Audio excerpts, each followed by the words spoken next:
Para Rusia, la Tercera Guerra Mundial ya comenzó. La televisión, la radio y los periódicos del país informan de un estado bélico sorprendente.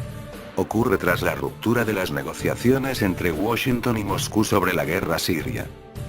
El escenario de una tercera guerra mundial es más remoto que otra cosa, pero si enciende la televisión en Rusia sorprenderá enterarse de que ya ha comenzado.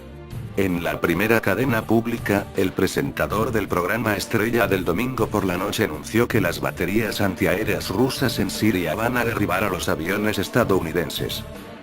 El canal de información continua Rosia 24 emitió un reportaje sobre la preparación de refugios antinucleares en Moscú.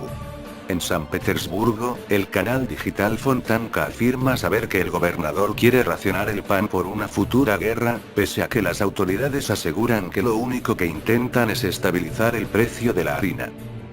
En la radio se debate sobre ejercicios de defensa civil que, según el Ministerio de Situaciones de Emergencia, moviliza a 40 millones de rusos durante una semana. Objetivo: evacuaciones de edificios y simulacros de incendio.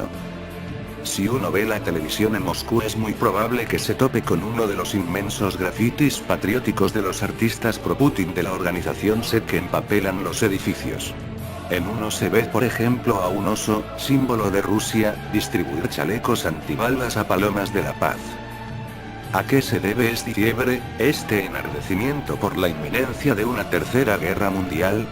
A la ruptura, el 3 de octubre, de las negociaciones entre Washington y Moscú sobre la guerra siria tras el fracaso de un alto el fuego negociado en septiembre entre las dos potencias en Ginebra.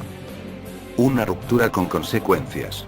Las bombas rusas y sirias transformaron Alepo en un infierno en la tierra según la ONU, avivando las críticas de los países occidentales.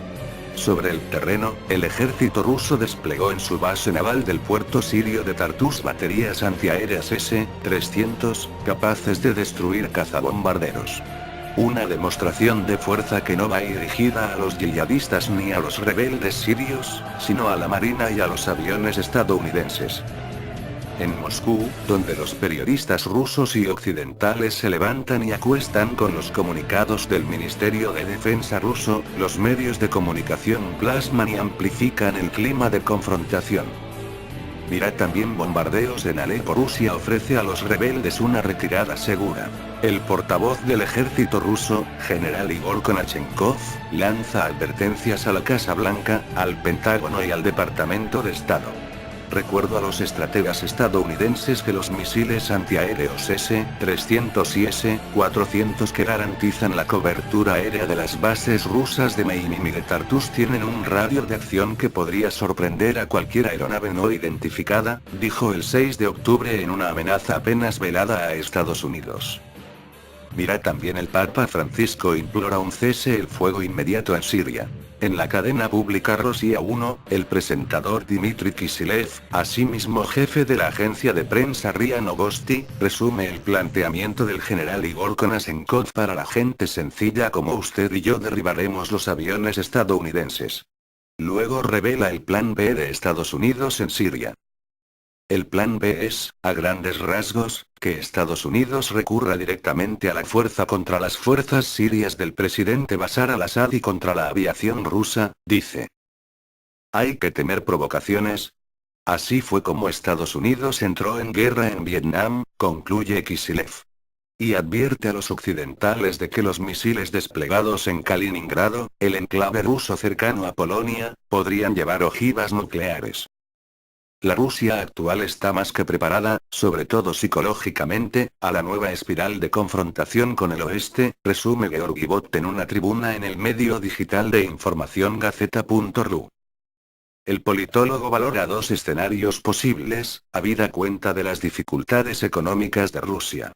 El primero, optimista, en el que las dos potencias se pondrán de acuerdo sobre nuevas condiciones de coexistencia, a grandes rasgos un Yalta, 2, en referencia al reparto de las zonas de influencia entre Estados Unidos y la Unión Soviética después de la Segunda Guerra Mundial. Otro catastrófico: Rusia reaccionará partiendo de la máxima: si la pelea no puede evitarse, hay que ser el primero en golpear. Mirad también crisis entre Moscú y París. Putin cancela su visita a Francia.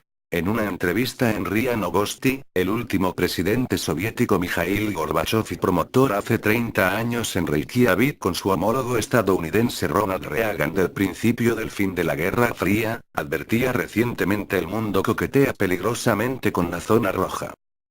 El miércoles llegó la primera señal de distensión después de días de acusaciones verbales. Moscú anunció una reunión internacional sobre Siria para el sábado en Lausana, considerada la de la última oportunidad. Asistirán a ella el secretario de Estado estadounidense John Kerry y el ministro de Relaciones Exteriores ruso, Sergei Lavrov.